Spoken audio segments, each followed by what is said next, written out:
Welcome to the Songwriting Lab, the podcast that tells you the winning formulas of hit songs. I'm Son of Him, a songwriter producer from Singapore, and this show is catered to songwriters and music producers, so if that's you, you're in the right place. Today, I'm joined by my very good friend, Ollie. Hi! Ollie's a musician too. She's an amazing keys player, and the main thing about her, I would say, is that she's really into mandopop or Mandarin pop and all sorts of Asian pop, which she can tell you about in a bit. Yep. And also just studying and appreciating songwriting. Yeah? So recently I thought I would like to make my podcast a bit more engaging by having a partner in crime. So I was thinking of who I could ask, and then we caught up very recently after being just not really in frequent contact. Anyway, so why don't you just tell us a bit about yourself and what kind of music you normally appreciate? Right. Okay. So I've always been interested in music since I was young, even in campuses. Back then, we did participate in songwriting competitions, but it's been many years. Yeah. So I'm always been interested in mandopop, cantopop. I'm very old school, so I would be very familiar with the old stuff, but the newer stuff is like, yeah, it's so new. Everything is like new, and every week there's something new. Yeah, so we can talk more about that. Yeah, again. Okay. Today we are diving into Man I Need by also Olivia. Dun, dun, dun. Yeah. Yeah, Olivia Dean. But she's like 1 million times more famous than me. It's okay. So this song, it's actually one of those songs. Yes, it's won Song of the Year at the Brit Awards, but it got famous mainly just people liked it and they keep listening to it, Right now, it's gone up to 900 over million streams on Spotify. No way. Can you believe it? Okay, No, I cannot believe it. So disgusting. Yeah, but that's just how popular this song and how popular she is right now. So today, we're going to look at her song. What are the things that make it work for this song? But also for Olivia Dean herself. Yeah, we'll unpack, first of all, how she rose to fame so quickly in pop music and why her sound connects so easily with people. Yeah, then of course the song itself, we're going to listen to that. Okay, are you ready, Ollie? Yes, let's go. Yeah, so because my friend here is also called Olivia, so when I'm referring to my dear friend here, I'm going to say Ollie, and then when I'm referring to the singer, I'll just say Olivia Dean. All right, let's just educate everyone, or bring everyone up to speed, I should say, about Olivia Dean, the artist, because not everyone may know much about her. So she's British. She's 27 this year. Her very first song was released in 2018, and I think she really got into singing just from the time she was 17. Wow. She was quite young then, still fairly young today. She's released a lot of music since, but the two main albums that mark her success is Messy in 2023, that was released in 2023, and The Art of Loving. This is the one that swept different awards for her in 2025, and that's just last year. Yeah, I would say last year was such an amazing year for her. She got a UK chart double because Man I Need reached #1 single, and The Art of Loving also got #1 album at the same time. Wow. Quite incredible, And then Brit Awards, she swept up a whole bunch of awards there. What's really interesting about her sound, I would say, is she's able to blend this classic soul sound. Just now we were having lunch and then you use this Chinese word, 复古. Would you like to tell us just what 复古means? Just really means classic, classic. It just brings you back to a certain era, a certain time. Yeah. Retro is probably a good word to use to describe it. And she's able to combine that with modern pop songwriting, in her lyrics and also her very conversational melodies too. But you told me another thing that's very interesting as well, which is when you looked at her album cover. Right. Yeah. So when Ed first shared the song with me and I saw the cover, I thought we were covering someone from maybe like a jazz era, as in really classic. I need to pause you here for a sec. And for people listening, right? So actually, my real name is Ed. Okay, Sound of Rim is my artist name. So in case of those of you are wondering, yeah. Okay, it's all right. Let's carry on. Big news announcement. Right. So so it was black and white. And I was like, oh, this looks like maybe like a is it James Brown or like a Motown era kind of like album cover. Yeah. So and then I went in thinking like, okay, we're gonna cover some really old song.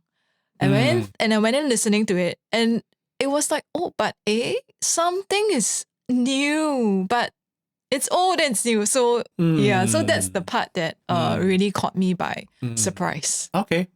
So we just talked about her visual identity. I should also just share that if you were to look up her TikTok account, you'll see many of her posts have gone viral because it's clocked more than 1 million views, which is quite amazing. That's definitely part of her formula for success. And then on top of that, the awards. That's just how big she is right now. So in just a very short amount of time, she's really shot up to fame. Let's move on. Let's move on to the second thing to talk about her songwriting. One thing that really draws a lot of people to her music. So I hate to say this, like it sounds like an old person saying this with young people. But it's her emotional honesty that's really drawing younger listeners to her music. How she's not afraid to be vulnerable. Yeah, this song, Man I Need, she's singing in a very conversational way to say how she wants a man who's going to show up for her emotionally and also show up consistently. Yeah, Ollie, I'll just read you a little bit of her lyrics. Yes, please. She has some interesting lines and they sound quite simple. You know, her second verse goes, "Introduce me to your best friend. I can come and slot right in." And then she has a dig at the guy. "A satellite ain't even that far. I kind of wonder where you are." Wow. Yeah. Ooh, ouch. Okay. Sounds like quite a nice lullaby. That's true. It reminds me of Tinkle Tinkle Little Star. Yeah, right. And her chorus, she just goes for it. "Just come be the man I need." Ooh. Yeah. And we'll listen to a bit of the chorus in a bit. The post-chorus, talk to me, be the man I need, baby. And the other reason why people also love her songs, it's her melodies. The range is quite small. If you were to study, the number of notes that she's covering. Yeah. Okay. It's not big. She's not a diva type of singer going super high and, going all over the shop. And she's using a really comfortable key. She was using F sharp major, I think. And I was like, that's like a very, very comfortable girl key, not too high. Because she's also keeping very on the lower side of the F sharp major. I'm so sorry, but my musician brain has to correct you. It's D flat major. Is it D flat major? Yeah. Okay. But I know why you said right. F-sharp. Maybe I'm not. Because it's just a good point to segue. Okay, since you're talking about chords, yes, might please, as well. please. Okay. I'm gonna play the chords for you in this song. We're kind of jumping around now.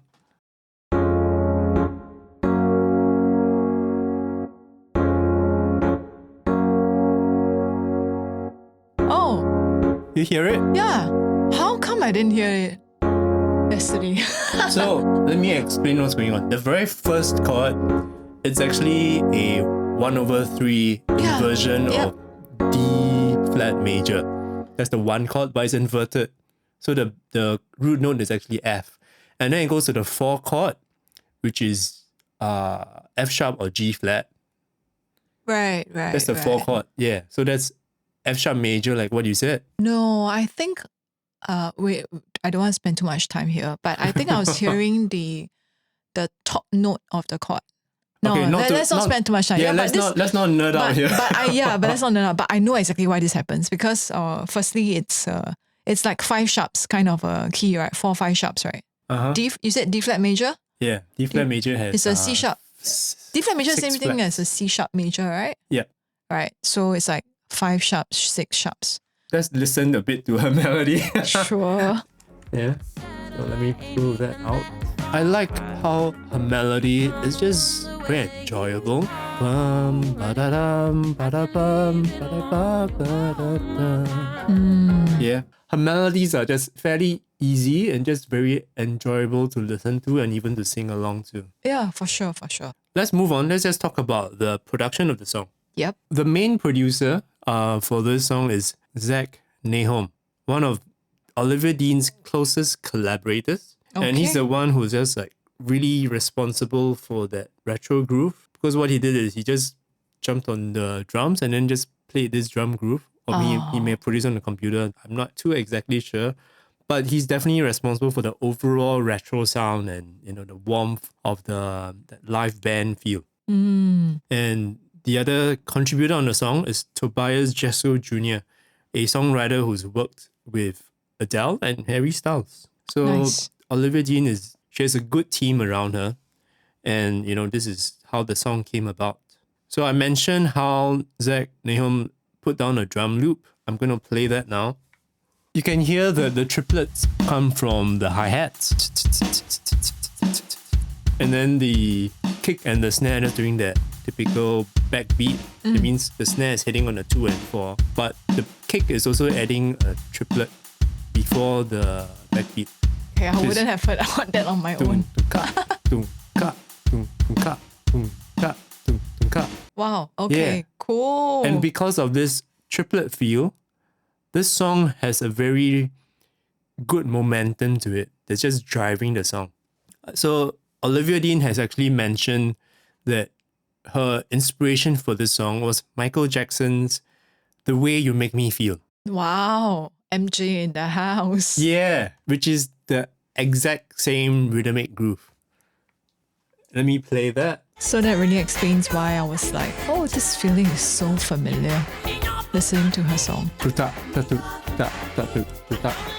So good. Yeah, and to milk this further, there's another song by Tears for Fears called Everybody Wants to Rule the World.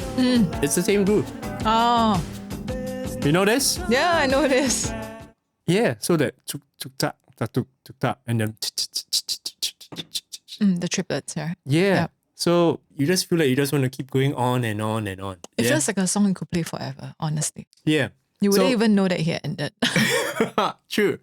So over lunch when Ollie and I were chatting, she pointed out how this song feels rather flat. And I was like, what? Flat? Okay. Haha. So maybe you want to share a bit more about what you meant by flat. Oops. Do not come after me, fans of Olivia Dean. No, you have a good reason. You have a good reason. You know, because you mentioned something about mandopop or Asian pop. Oh, okay. Yeah. So if we put mandopop in contrast, or if we were to put some of those like the older Western hits, I think they usually would have a dynamic that will keep on changing throughout the song.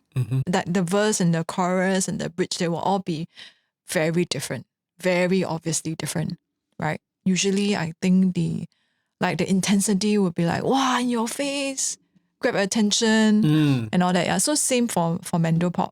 So this is, I mean, mandopop is still like that even today, but I think Western music has evolved from that. Yeah. And so that's why when I was listening to a song, I was like, oh, this is so different. Yeah, this is so flat. If you want to use my words. Okay. Flat in terms of the harmonic changes, right? The chords you don't have that 2-5, then to resolve to the Not- 1. Yeah, maybe the resolving. I think chords are not the the differential, No? but or it the is arrangement. the resolving, and also the arrangement as well. Like Starting soft, going to a big Mandarin music is section. very deliberate, right? It's Okay. very deliberate that you need to feel the difference. Like the introduction is very. The minute the song plays on the radio station, you hear the intro. I know this song. It's JJ Lin. Okay. Or I know this song is Stephanie Soon. Yeah, I have to quote all the local artists, Singapore artists. Yeah, and but they are also arranged by very famous famous arrangers. And then when you hear the interlude, I know this song. Okay. Right? Yeah, so that's the profile of Mando music, Mm. which is very different from her music. Right? It's not meant to stand out in a very good way, in the sense that I feel like her song is just, it blends in your background. Okay. It makes you comfortable. Okay. Yeah. To use another technical term, there is less dynamic contrast, Yeah, dynamic contrast would probably be, sounds quite right. which is just a feature of her music, you know, in comparison to a lot of the music that you normally listen to. Yep. Right. If you're a songwriter and you're listening to this, you know, laying down that groove first and then putting on the chords, which is what happened here. So after Zach Nahom, the producer, put down the drum groove, Olivia Dean then sat down at the electric piano to put down the chords. You mentioned to me earlier, and you can say in your own words, something about the chords, like it just gives you that momentum and it doesn't seem to stop. We're talking about like how is it like a 1/3/4 kind of that progression? Yeah. Yeah, so I guess like fourth, I wouldn't say very few, but I would say proportionate. Most songs resolve to one. Most songs resolve to one. Most pop songs, right? So to have it close off on the 4, it doesn't feel like it's ever closing. Yeah. Yeah, so that's the part where like it keeps you keep on going. And if you could put this song on repeat, you wouldn't even know it ended because it's basically the same chord progression. True. Because it doesn't resolve. It doesn't resolve. So that's right. chords that don't resolve. Yes. And then that swing groove that just keeps giving it that drive. It's such a good combo. It gives the song momentum. But I can see why it's a hit. And definitely you have expanded my repertoire after this song session. I'm glad I did that for you. Yeah. I do love listening to a wide variety of music. It's part of my music education and, you know, part of how like I want to produce different types of music or at least be able to appreciate a lot of it. You listen to a wide variety of stuff, Korean pop, J-pop. Thai. I love Thai music. A good part of Thai music is R&B. There are like songs in Thai that are R&B. There's also a lot of that old school rock. And I think a lot of their recordings are done on live instruments rather than MIDI. So you appreciate the tone that comes across the recording. Okay. Yeah, they're still very old school. It's like listening to the band in the pub when you listen to the recording. Right. But Thai music is amazing. Like I love Thai ballads. Oh, so good. Last year there was a Thai rock band that came to town and I listened to them. They're called Slot Machine. Oh, I think I've heard of them. They have such good stage presence. Really terrific. Yeah, if you go to we are deviating a bit here, but if you were to go to any of like the pubs in Bangkok, they're all equally good. Like, how is this guy playing in the pub? He's too good to be here. I'm going to Thailand in June. Okay, very good. Yeah. Okay, that's a complete segue away from. No, you'll come back and analyze it. You'll come back and talk about a Thai song. Yeah, I think I've covered pretty much everything that I want to cover. Is there anything else, Ollie, that you would like to add? I just really love like how the different instruments bring me back to a certain era, a certain time. The electric piano, the synth guitars. Some of it is still being used in modern music, but I think the way it was put together, it just brings you back to a certain time. Yeah, so it's very tastefully done. And I appreciate it. I would love to hear the other songs she's also singing. Yeah. And also the other artists that are like the young millennials are listening to. Yeah. So I'm just very glad that I have the opportunity to do this session together with Ed. Yeah. Okay. Part of me is like, why do you have to draw that line? Yes. Yeah, but it's so good that you're doing this, and you are covering songs that are so different from what you usually, or rather you just keep listening to new stuff. Yeah. So I think that's going to really help your that's just going to feed into your production, your creation, and looking forward to the new stuff you're going to create. Okay, I'd like to wrap up everything that we have talked about. Basically, if you're a songwriter or a producer, maybe even a composer, what we can learn and take away from Olivia Dean's success. And I would narrow it down to two things, which is one thing you just touched on a couple of minutes ago, on her style of music, or even specifically the kind of sound she has. And I mentioned in my intro where she has that blend of that retro classic soul with modern pop. Yeah. But for you, like when you listen to any sound of an electric piano, it's retro for you because it brings back memories. Yes. For you. Yeah. I feel like anybody would feel some kind of like like some nostalgia when they're listening to her. Yeah. So it's in that sense, it's very smart, right? It has a appeal to like people who listen to different kind of genres. Okay. Which makes me think if it's